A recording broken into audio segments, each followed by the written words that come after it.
कहानी की शुरुआत में हमें एक गुप्त टापू दिखाया जाता है जहां पर कई सारे आर्मी के हेलीकॉप्टर द्वीप पर उड़ते हुए आ पहुंचे। आते ही उन्होंने पूरे द्वीप पर बिना सोचे समझे बमबारी शुरू कर दी। उन्हें जरा भी अंदाज नहीं था कि ऐसा करना उनके लिए कितना भारी पड़ सकता है। तभी अचानक एक बड़ा पेड़ सामने से उड़ता हुआ आया, जिससे दोनों सैनिक हेलीकॉप्टर के साथ वहीं ढेर हो गए। इसी दौरान दूसरे सैनिकों पर भी किसी अनजान चीज ने हमला कर दिया। मौत को सामने पाकर उन्हें एक विशाल आंख घूरती दिखी। उसने हेलीकॉप्टर को अपने हाथ में पकड़ लिया और गुस्से में अपना बड़ा मुंह खोलकर एक सैनिक को जिंदा निगल लिया। सैनिक इतने डर गए कि उनकी आंखें फटी की फटी रह गईं। उन्होंने कभी इतना बड़ा जानवर नहीं देखा था। असल में ये यहाँ का रक्षक किंग कोंग था और इसी की तलाश में ये लोग इस रहस्य से भरे टापू पर आए थे। इसके बाद हमें कुछ दिन पहले का दृश्य दिखाया जाता है और हम देखते हैं कि काफी लोग मोनार्क के ऑफिस के बाहर प्रोटेस्ट कर रहे होते हैं। सभी लोगों के सामने जब इस चीज का खुलासा हो चुका होता है कि अब हमारी पृथ्वी पर भी बड़े बड़े जाइंट यानी कि टाइटन्स घूम रहे हैं। मोनल ऑर्गेनाइजेशन को सिचुएटेड इसलिए किया गया था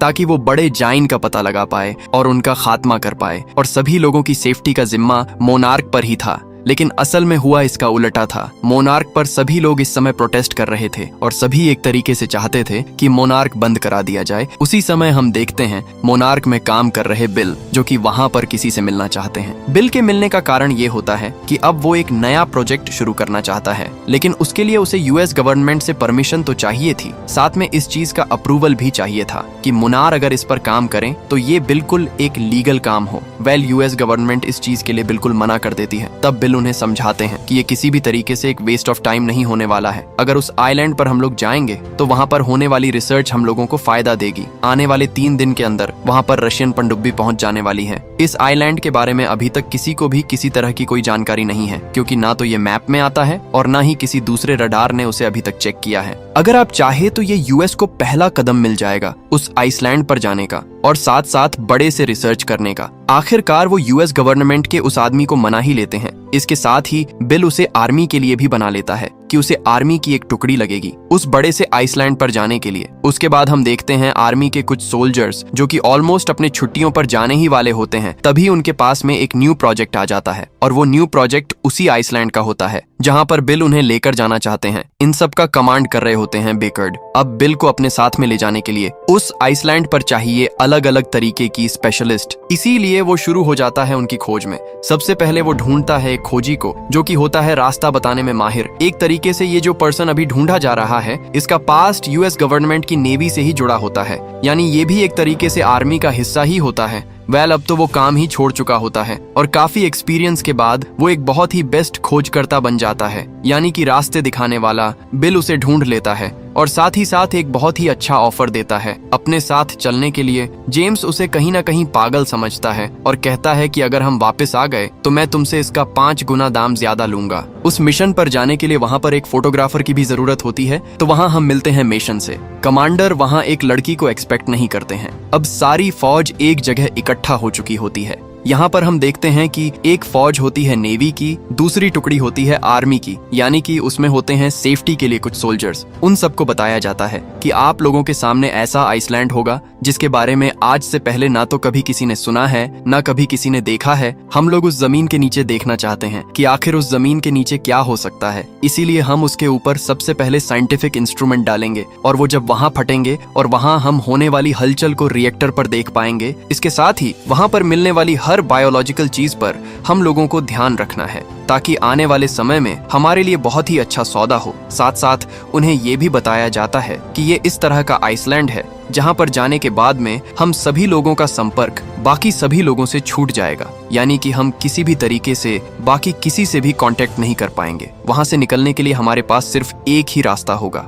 आने वाले 3 दिन बाद नॉर्थ पोर्ट पर हमारे लिए मदद भेजी जाएगी। जो भी जिंदा बच जाएगा वहां तक पहुंचकर वापस अपने घर जा सकता है। सभी एक दूसरे की तरफ देखते हैं और एक बार के लिए सोचते हैं कि ऐसी बात क्यों कही गई है। वहाँ पर सभी के सवाल भी होते हैं कि आखिर हम वहाँ ढूंढने के लिए क्या जा रहे हैं, क्या वहाँ किसी चीज की रिसर्च होने वाली है या वहाँ कोई चीज मिलने वाली है। सभी अपना अपना सामान पैक करते हैं और बड़ी सी शिप के अंदर सवार हो जाते हैं। उस 1973 में चलने वाले टिप पर बाकी सभी सोल्जर्स होते हैं। सभी अपने अपने मस्ती में मग्न होते हैं। सभी उस खूबसूरत समुद्र का नजारा ले रहे होते हैं और काफी खुश होते हैं। इन सारी चीजों को मेशन अपने कैमरे में कैद कर रही होती है। कुछ कुछ समय बाद में बिल और पैकर्ट को बुलाया जाता है और कहा जाता है कि हम आगे की जर्नी अब और तय नहीं कर सकते हैं, हमें यहाँ से पीछे जाना पड़ेगा। उसके कारण पूछने के बाद बताया जाता है कि आगे बहुत ही बड़ा तूफान है और हम इसके आगे नहीं जा सकते हैं। अगर हम इसके आगे जाएंगे तो शायद ही हम बच पाएंगे और ये रिसर्च हम आगे भी जारी कर सकते हैं। तब बिल उसे कहते हैं कि मैं ये मौका अब आगे नहीं छोड़ सकता, मैंने ये मौका बहुत ही मुश्किल से पाया है और मैं यहाँ से जाकर ही रहूंगा। साथ साथ वो पैकर्ट को एक ये बात भी बोलता है कि मैंने सुना है कि तुम्हारे सारे जवान किसी भी तूफान से लड़ सकते हैं, तो क्या तुम चलना चाहोगे? ये एक तरीके से ईगो वाली बात हो जाती है। पैकर्ट चाहकर भी मना नहीं कर पाता है। काफी सारे चौपर तैयार होना शुरू हो जाते हैं और लोग धीरे धीरे करके उन चोपर में बैठना शुरू कर देते हैं। कुछ ही समय में ये चोपर उसी तूफान के सामने आ खड़े होते हैं और उसके अंदर एंटर करते हैं। एंटर करने के बाद भी चोपर को बहुत ही मुश्किलों का सामना करना पड़ता है। वहाँ पर बहुत ही तेज हवाएं चल रही होती हैं, तूफान होता है, बिजलियां कड़क रही होती है, लेकिन फिर भी वो चोपर की पायलट कहीं से भी पीछे नहीं हटते हैं और वो इस तूफान को पार कर ही देते हैं। वो देखते हैं एक बहुत ही सुंदर और ब्यूटीफुल आइलैंड जो आज से पहले इन लोगों ने कभी नहीं देखा था, क्योंकि इसका नामो निशान ही नहीं था। अब यहाँ पर आर्मी अपना काम शुरू कर देती है। वो अपनी साइंटिफिक इंस्ट्रूमेंट यानी कि बोम नीचे गिरा ही देती है। सारे बोम चले जाते हैं। उन घने जंगलों के बीच में, घने जंगलों में काफी जानवर होते हैं जो वो बम को देखे इधर उधर भागने लगते हैं। देखते ही देखते वो बम ब्लास्ट हो जाते हैं। अभी मुश्किल से 1 या 2 छोपर ही जमीन पर लैंड किए होते हैं और इसी के साथ में वो रिएक्टर्स भी देखना शुरू कर देते हैं, यानी कि जमीन खोखली है, धरती के अंदर काफी जगह बाकी है। और तभी वहाँ आता है किंग कॉन्ग।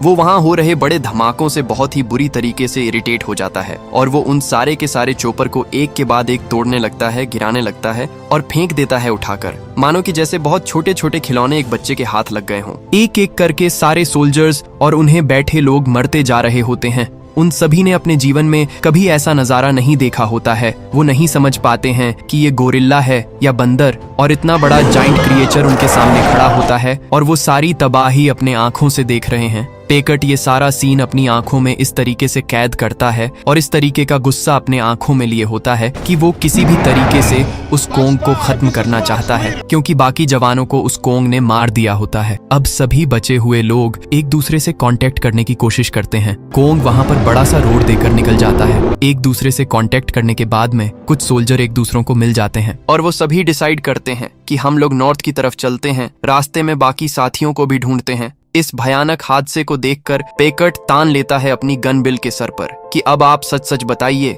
कि आखिर आप हमें यहाँ क्यों लेकर आए हैं? क्या आपको इसके बारे में पहले से ही मालूम था? क्योंकि पैकर्ट को मालूम होता है कि बिल मोनार्क में काम करता है। मोनार्क का काम ही बड़े बड़े जाइंट को ढूंढने का होता है। तब बिल उसे सारी सच्चाई बताता है कि आज से 30 साल पहले मैं इसी घटना से गुजर चुका हूँ। तुमने तो सुना ही होगा, 1000 लोगों से भरा शिप एकदम से गायब हो चुका था। उन 1000 लोगों में सिर्फ और सिर्फ मैं बचा था। मेरी बात किसी ने भी नहीं मानी थी। मेरी आंखों के सामने वो सभी लोग उस बड़े से दानव ने कुचल दिए थे। मेरे बहुत समझाने के बाद में भी किसी ने मेरे पर विश्वास नहीं किया था, क्योंकि मेरे पास किसी भी तरीके का कोई सबूत नहीं था। मैं यही सबूत लेने के लिए आया हूँ और तुम सब लोगों को बचाने के लिए आया हूँ। अगर ये इस तरीके के बड़े बड़े जीव हमारे शहरों में आ गए तो मैं क्या, हम सभी खत्म हो जाएंगे। बस इसी चीज को साबित करने के लिए मैं यहाँ तुम लोगों को लेकर आया हूँ। पैकर्ट ये सारी बात समझ जाता है कि आखिर बिल कहीं से भी गलत नहीं है। अगर वो सबको बताना चाहता है कि ऐसे बड़े जाइंट भी एग्जिस्ट करते हैं तो हमें उनका खात्मा करना ही पड़ेगा, नहीं तो हम सभी खत्म हो जाएंगे। इधर जेम्स और मेशन सभी लोग आगे बढ़ते हैं और वो वहाँ देखते हैं तालाब के किनारे एक बहुत ही बड़ा बुल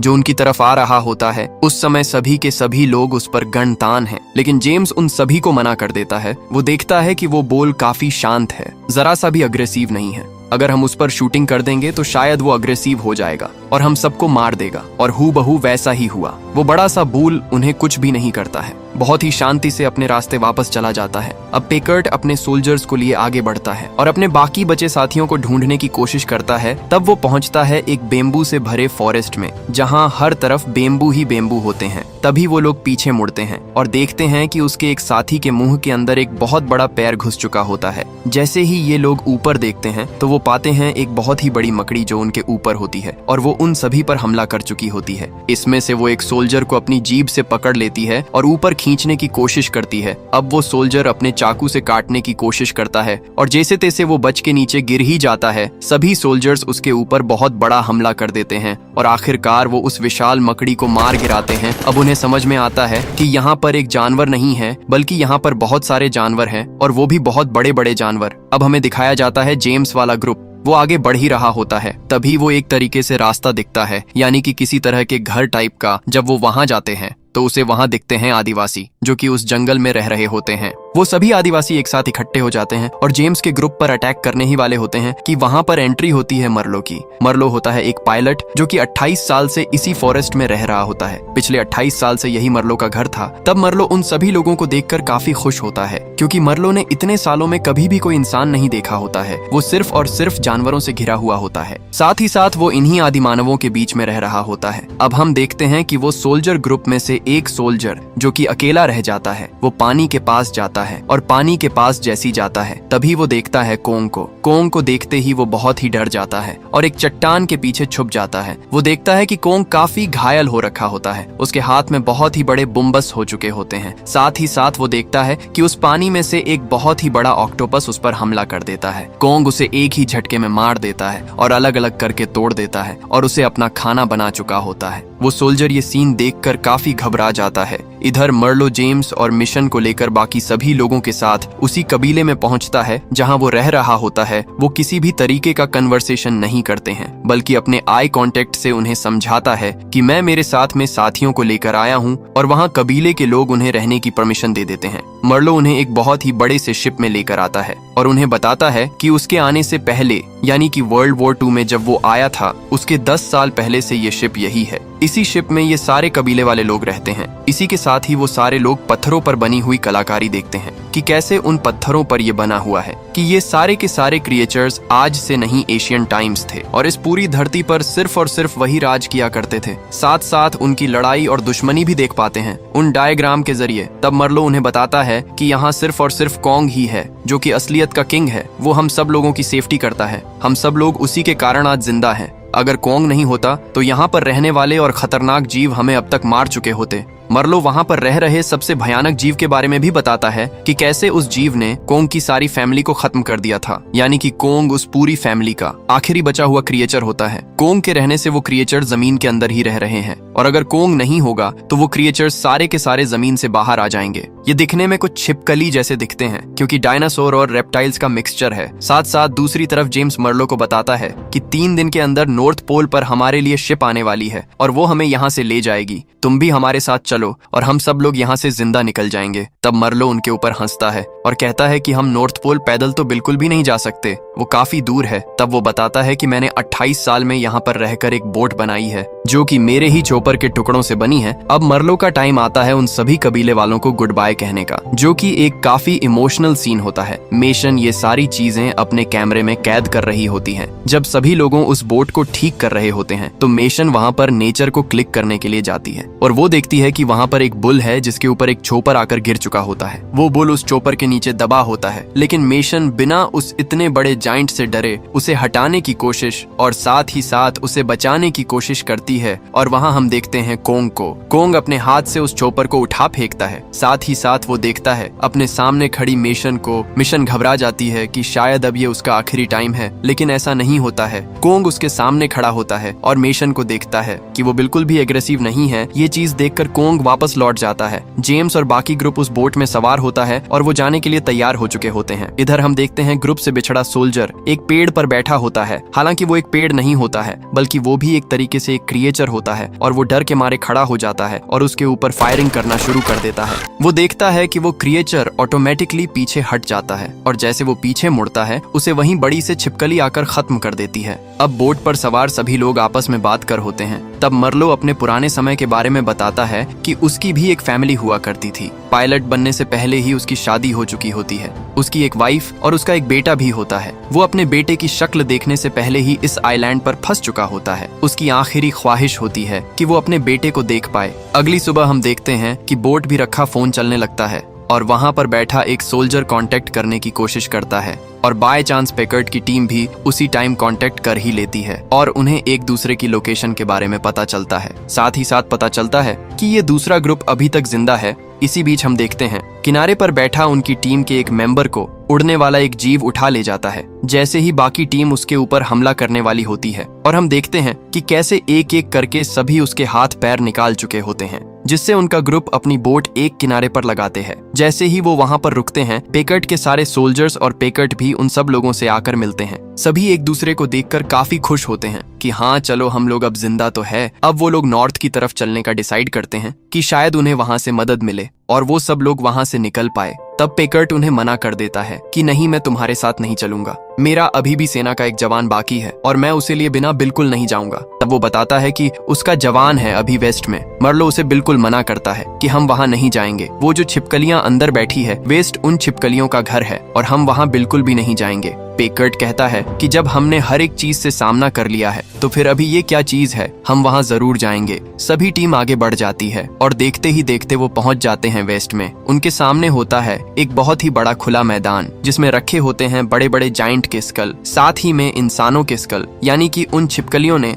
जिनको भी खाया होता है उनके स्कल वहीं रखे होते हैं। वहाँ पर वो कोंग की फैमिली के स्कल भी देखते हैं जो कि इतने बड़े होते हैं जो वो कभी सोच भी नहीं सकते कि इस तरीके के स्कल उन्हें अपनी लाइफ में देखने को क्या कभी मिलते। अब वो स्कल जमीन में जाने के बाद में फ्यूल में तब्दील हो जाते हैं और वहाँ पर हर एक जगह धूल से सनी होती है। देखते ही देखते वहाँ एक छिपकली भी पहुंच जाती है और स्कल को उगलने लगती है। स्कल के साथ में उन जवानों का एक लॉकेट भी देखने को मिलता है।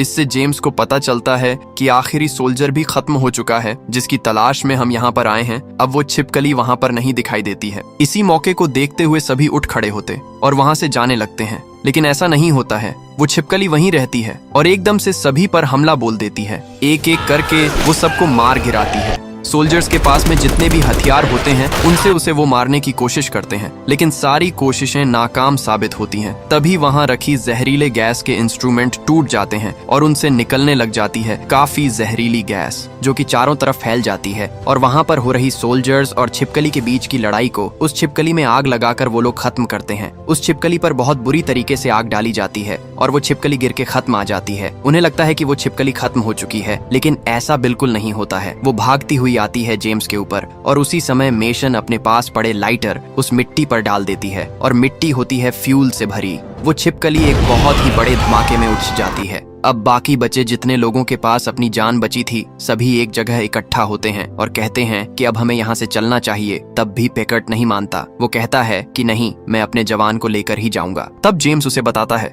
कि आप गलत है, अब वो हमारे बीच में नहीं रहा है, वो भी खत्म हो चुका है। पेकर्ट को सोल्जर के पास में जाना भी नहीं था। पेकर्ट को उड़ाना था कोंग को, और वो जो सोल्जर था उसी के आसपास थे वो सारे हथियार जो वो अपने साथ लेकर आए थे। वो हथियार इतने काफी थे कि उस कोंग को उड़ा सके। जेम्स, मर्लो, मेशन सभी पेकर्ट को समझाने की कोशिश करते हैं कि तुम गलत हो, कोंग ही है जिसके कारण हम सब बचे हुए हैं, नहीं तो अब तक हम सब खत्म हो चुके होते उस छिपकली के कारण। तब जेम्स समझ जाता है कि पेकर्ट इस बात को नहीं मानेगा और वो कोंग को उड़ाने के लिए हथियारों को लेने के लिए जाएगा ही जाएगा। अब जेम्स कहता है कि हम बाकी बचे लोग बोट की तरफ जाते हैं और आप लोगों का वेट करेंगे। आप लोग जितना जल्द हो सके उस बोट की तरफ आ जाए। और फिर से सभी लोग दो टुकड़े में हो जाते हैं। सोल्जर्स को ना चाहते हुए भी पेकर्ट के साथ जाना पड़ता है और जेम्स बाकी बचे लोगों को अपने साथ ले जाता है। जेम्स, मर्लो, मेशन और साथ ही साथ कुछ लोग पहुंच जाते हैं घने जंगल के बीच। और अब वो कहते हैं कि यहाँ से जाने का रास्ता क्या हो सकता है, हमें नदी ढूंढनी पड़ेगी। तब जेम्स नदी ढूंढने के लिए मेशन के साथ में ऊपरी चोटी की तरफ जाने की कोशिश करता है और वहाँ हो रहे फोक के अंदर उन्हें पता चलता है कि उनके सामने खड़ा है कोंग। वो किसी भी तरह का ऐसा मूवमेंट नहीं करते हैं कि जिससे कोंग उन्हें देखकर हमला कर दे। वो बिल्कुल नॉर्मली वहाँ खड़े रहते हैं। कोंग भी उन्हें देखता है। मेशन आगे बढ़ती है कोंग की तरफ और उसे अपने हाथ से टच करती है। ये सारी चीजें कोंग भी देख रहा होता है। कोंग उन्हें कुछ भी नहीं करता है, इवन टच भी नहीं करता है। इससे हमें पता चलता है कि कोंग इंसानों को नहीं मारना चाहता है। अगर कुछ लोग आंखें उसी के फॉरेस्ट में बम ब्लास्ट करेंगे तो उसे गुस्सा आना तो जाहिर ही था, इसलिए वो इतना एग्रेसिव हुआ था। वहीं दूसरी तरफ पेकर्ट पहुंच जाता है उन हथियारों के पास में और प्लान बनाता है कि कैसे भी करके मैं इस कोंग को खत्म करके ही रहूंगा। उसका ईगो इस समय बीच में आ जाता है। उसे ये नहीं मालूम होता है कि कोंग की वहाँ गलती नहीं थी। वो बस चाहता है कि जितने लोग उसके मरे हैं उसका बदला वो कोंग से लेकर ही रहेगा। और वो लगा देता है पानी में आग और साथ ही साथ करता है कुछ ब्लास्ट। इन सब को देखकर कोंग फिर से बहुत ही ज्यादा गुस्से में आ जाता है और वो उसी तरफ बढ़ने लगता है। कोंग जलने की बाद में काफी वीक हो जाता है और एकदम से जमीन पर आकर गिर पड़ता है। अब पिकर्ट उसे उड़ाने ही वाला होता है कि उसी समय पहुंच जाते हैं जेम्स, मेशन, मर्लो और बाकी सभी लोग, और वो कहते हैं कि हम तुम्हें इसे नहीं मरने देंगे। इसे मारना हम लोगों की सबसे बड़ी भूल होगी। अगर ये मर जाएगा तो इस जमीन में रह रहे बुरे जीव सभी के सभी ऊपर आ जाएंगे, और एक बार अगर वो ऊपर आ जाए तो हम सब लोग खत्म। पैकर्ड नहीं मानता है और अभी भी अपने हाथ में डिस्ट्रॉयर लेकर रखता है। वो बटन को दबाने ही वाला होता है कि वहां पर हुई ब्लास्ट से अब जमीन में सो रही वो सबसे बड़ी जाइंट छिपकली उठ चुकी होती है, और मर्लो उन्हें बताता है कि यही है जो अब तक सो रहा था जमीन के नीचे। और यहाँ हम देखते हैं इस कहानी की सबसे बड़ी फाइट, यानी कि उस बड़ी सी लिजार्ड के बीच में और हमारे कोंग के बीच में लड़ाई। ये लड़ाई इतनी घातक होती है कि वो चलती है सुबह तक। लड़ते लड़ते पहुंच जाते हैं वो एक बड़े से मैदान में, जहां पर वो दोनों एक दूसरे को खत्म करने की पूरी कोशिश करते हैं। अब इस समय मेशन जाती है ऊपरी छोर पर अपने वोट वाले दोस्तों को अपनी ओर ध्यान खींचने के लिए कि अब वो बोट लेकर उनकी तरफ आ जाएं, क्योंकि तब वो भी होते हैं नदी के ही किनारे पर। इधर वो लिजार्ड कोंग पर भारी पड़ने लगती है और हम देखते हैं कि वहां पर पहुंच जाती है वो बोट, और बोट पर होती है एक बड़ी सी मशीन गन। उस लड़ाई के बीच में कोंग गिर पड़ता है एक जहाज के ऊपर, जिसमें लगी लोहे की जंजीरों से पूरी तरीके से जकड़ लिया है, और कोंग उठ नहीं पाता है। उसका ध्यान भटकाने के लिए मेशन उस छिपकली के ऊपर चलाती है रेड शॉट, जिसके कारण छिपकली का ध्यान भटक जाता है। कोंग खड़ा हो जाता है एक बड़ी से लोहे की रोड की जंजीर के साथ में। उन दोनों के हुए जोरदार लड़ाई के कारण मेशन गिर जाती है पानी में। वही पीछे से वो छिपकली फिर से उसके ऊपर वार कर देती है और कोंग को अपने हाथ में चबा लेती है। कोंग अपने हाथ को गोल गोल घुमाता है उसकी जीभ पर और सीधा खींच लेता है बाहर, और इसी तरीके से उस बड़ी छिपकली का हो जाता है खात्मा। अब कोंग मेशन को बहुत ही सेफ नदी के किनारे छोड़ देता है। वहां पर जेसन उसे उठाने के लिए आ ही जाता है। कोंग बाकी बचे लोगों को बिल्कुल भी कोई नुकसान नहीं पहुंचाता है। सभी अपनी बोट में सवार होते हैं और वहां से जाने की तैयारी करते हैं। साथ ही साथ ये भी कहते हैं कि अगर ये खबर बाहर आई तो सभी लोग यहाँ पर आ जाएंगे और वो कोंग को यहाँ से ले जाएंगे। जितनी ये जगह शांत है उतनी ही ये जगह डिजास्टर में बदल जाएगी, यानी कि ये जगह इतनी शांत नहीं रहेगी। सभी लोग यहाँ पर रिसर्च करने पहुंच जाएंगे। सब लोग वहाँ पर डिसाइड करते हैं कि हम तो नहीं बताने वाले, और आपस में यही सोचते हैं कि कोई और भी नहीं बताएगा। कोंग एक बड़े से रोर के साथ में उन लोगों को गुड बाय करता है। आगे हम देखते हैं कि मर्लो, जो कि अब 28 साल बाद में अपने घर पहुंचता है, उसे किसी तरह की एक्सपेक्टेशन नहीं होती है, क्योंकि आखिर कोई कितना उसका वेट कर सकता था। लेकिन वो जैसे ही अपने घर पहुंचता है, उसकी वाइफ उसे देखकर एक ही बार में पहचान जाती है। वो अपने यंग बेटे से भी मिलता है और काफी खुश होता है। और इसी सीन के साथ ये कहानी यहीं पर खत्म हो जाती है। दोस्तों, अगर आपको इसी मूवी का पहला पार्ट देखना है तो लाइक और कमेंट करके जरूर बताना। मिलते हैं अगली शानदार वीडियो में। तब तक के लिए सब्सक्राइब बटन दबा दो